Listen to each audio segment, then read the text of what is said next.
Now, there's a whole lot in the Parables of Enoch regarding the Son of Man, and it would take way too long to go through all of them in very much detail, but here's a summary of some of the key things. He's said to be near to God. He's portrayed as corporeal. One activity that he does that's clearly bodily is he eats. Also, he sits on a throne of glory. He judges the world. He overthrows corrupt earthly kingdoms and also evil heavenly beings. It says that his kingdom will last forever. He is described as a means of salvation. He's called the Anointed One or the Messiah, and it says he existed with God before the creation of the world. Now, if you're familiar with the New Testament, you're probably already thinking, that sounds a whole lot like Jesus. And of course, you'd be right. The fact of the matter is that Jesus' early followers understood him to be the Son of Man spoken of in the book of Daniel and in the Parables of Enoch.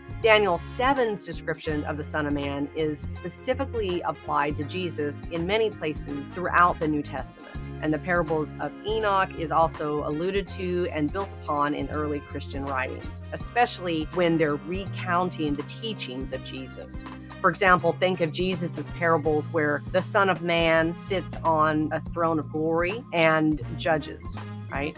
Now, Jesus also equates the Son of Man with the Messiah, which he understood to be himself.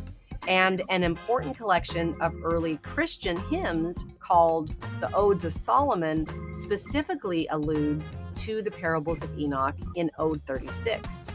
The understanding of Jesus as the Son of Man also lies behind the early Christian belief that the person they knew as Jesus existed as a divine being with God before the creation of the world, and that he only later became human. We'll be coming back to this point.